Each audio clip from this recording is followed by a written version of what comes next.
or I couldn't bear to rehear anything I've ever said. Anything I've ever said. So Xerox, the electric thing, is a complete revolution. And it's away from the eye. It's all back to the ear again. It's all acoustic.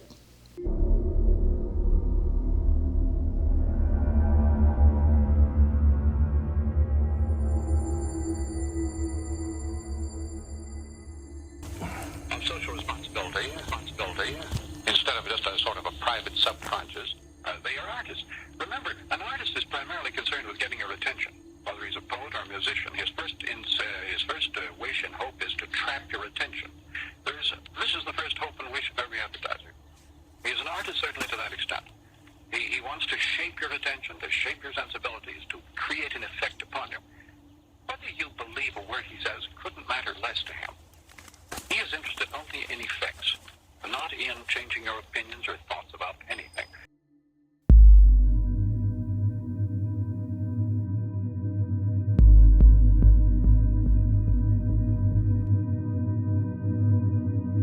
I had a rowboat on the Assiniboine and a sailboat on the Red River, and they were about half a mile apart.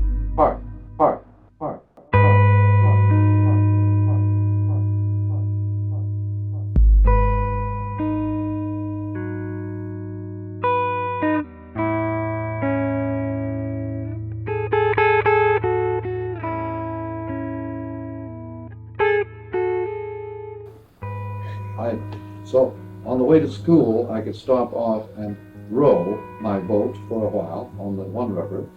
And when I went after school, after I finished delivering my papers, I could go down to the Red River and sail. And I did these things all the time. How old were you then?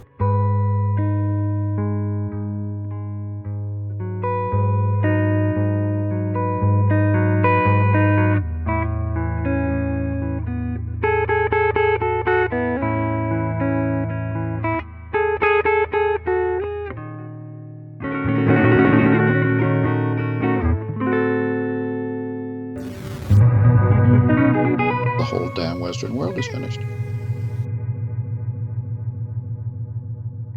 Everything that happened 2,500 years ago with the discovery of writing, at least phonetic writing, every pattern that developed from that world of the visual orientation of man, all the laws, all the philosophy, all the individuality, all the civilization, literally civilization, the idea of the citizen that grew out of that world, finished right now. It isn't going, it has gone. We just have a little aftershine left right now. It's gone. I'm not being pessimistic. I'm reporting something that happened some time ago. It's just we're just involved in a mopping up operation. But the disappearance of the private person, the private family, you can see, with the disappearance of the private person, everybody suddenly feels that private ethics are meaningless. And we call it permissiveness. And we don't feel we have the right to punish anybody anymore, because society is really to blame. How can we punish anybody if we don't believe that anybody's responsible for anything?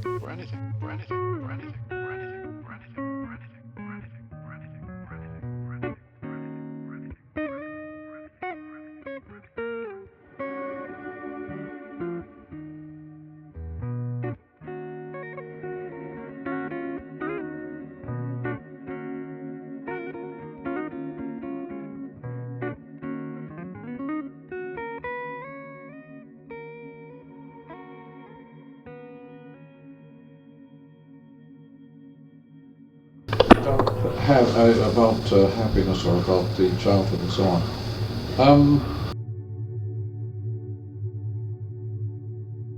When I was a kid, I spent a lot of my time building boats. Oh, yes? Yes, I was a carpenter. I thought I was an engineer, and I went into engineering. Yeah. Well, we started pre-engineering. He was in the second year of a 5-year course. These are little iconic juxtapositions, overlays. So I sat in 4 weekly seminars with him. There are always seminars in which the instructor never quite kept control of the McLuhan's tendency to take command. It was very interesting. I'm delighted to have an opportunity to broach these subjects in a group like this. And I'm not wanting to take over the show. You go ahead. Oh, you weren't, nor were you accused of that. You know, maybe I can't ask you this thing then that I've thought of asking you. McLuhan's tendency to take command was very interesting. These are little iconic juxtapositions, overlays. About happiness. Happiness to me is something I am not much interested in, I can tell you that. At no period of my life was I interested in being happy. I was very interested in getting on with what I was interested in. And in practice, that turned out to be a source of considerable happiness, in the sense of satisfaction. When I was a kid, I spent a lot of my time building boats. He was actually a pretty handy guy. He built, for example, sailboats. I used to have the plans for one of them. It's gone for a long time now, but I remember the name, How to Build a Racer. And when he got to Cambridge, he was a rower. He got into rowing. Well, you can't sail in those rivers anyway. The bridges are too low, and there are too many of them. And we're very close because there's so many things we were reading that we found occasion to argue with, discuss. We went through the Chesterton stage, What's Wrong with the World, a Mark Lowell book, and he picked up L.L. Price. I have it somewhere with his name in it, Bill. Something on economics, an elementary textbook. He gagged at that. Since I was taking economics, I read Chesterton, became quite interested. And then from, I suppose, for over a year, there was plowing through the New Jerusalem, Father Brown stories, a whole bit. Standing arguing on street corners. Remember one occasion, we left some meeting, started to walk home. We didn't live too far away from it. And we were still talking when I noticed the milk wagons going by in the morning. It was about 4 or 5 in the morning. We were talking in that corner for roughly 4 to 5 hours. Somewhere, completely unaware of time. The genius of Chesterton and his paradox. Beautiful way to put things. And then, of course, disagreeing a good deal on a good many things. What's wrong with the world?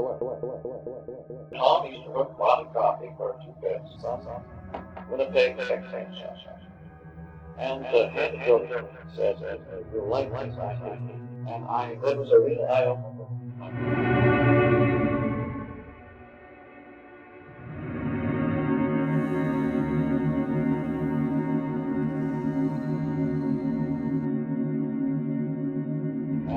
It was a real eye-opener.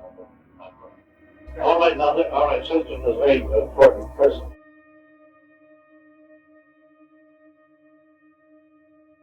To mention, here was a man who knew more about moral fidelity than any person.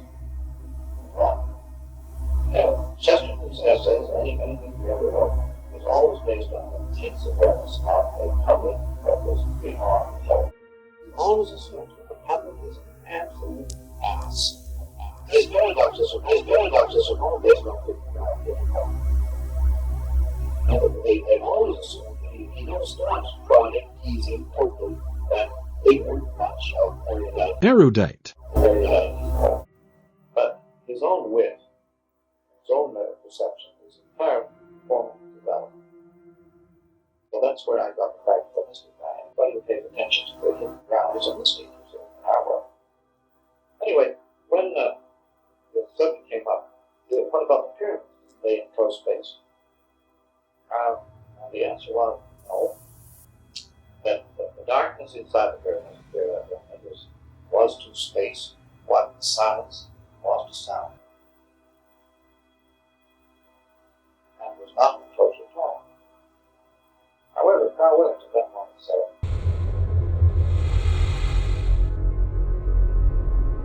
At this point, Carl Williams, the psychologist, objected that the spaces inside a pyramid, even though dark, could be considered as acoustic spaces, and he then mentioned the characteristic modes of acoustic space as a sphere whose center is everywhere and whose margins are nowhere.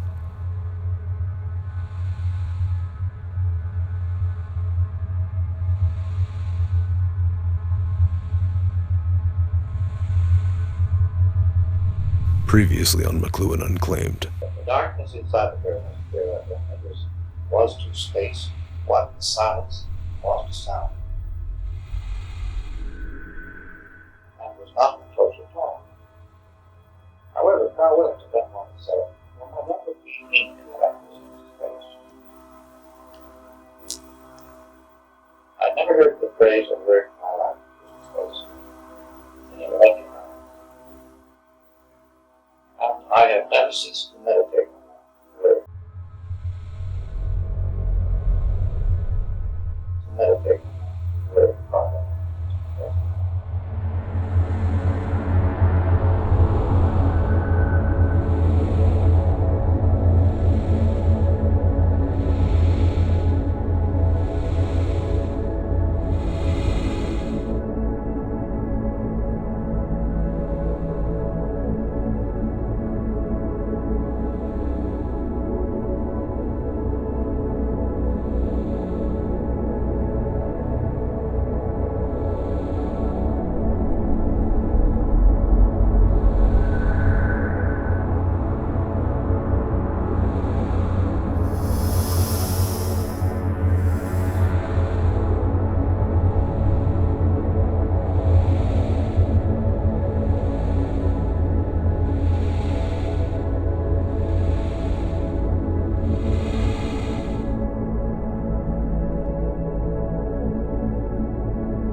However, Carl Williams at that moment said, well, that would be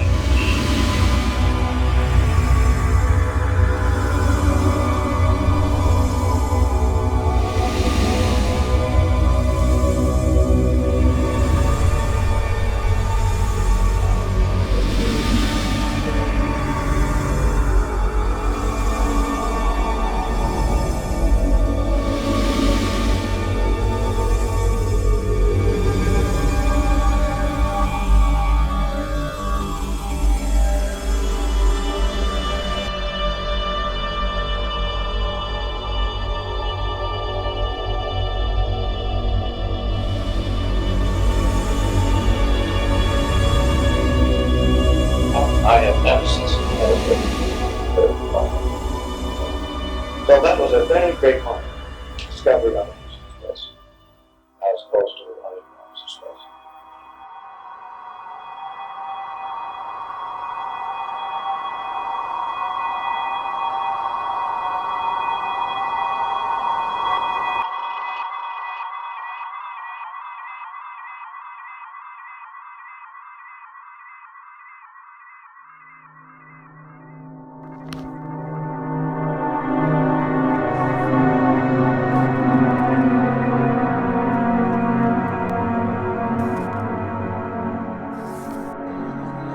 Mrs. Pratt, I'm Michael McLuhan from the U.S. Marshal Service, here to reattach your electronic bracelet.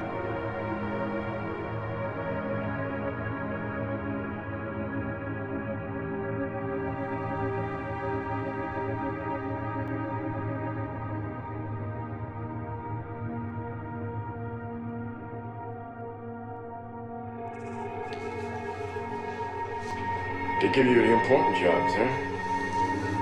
Excuse me, your name's really McLuhan? Right. So that makes you Marshal McLuhan.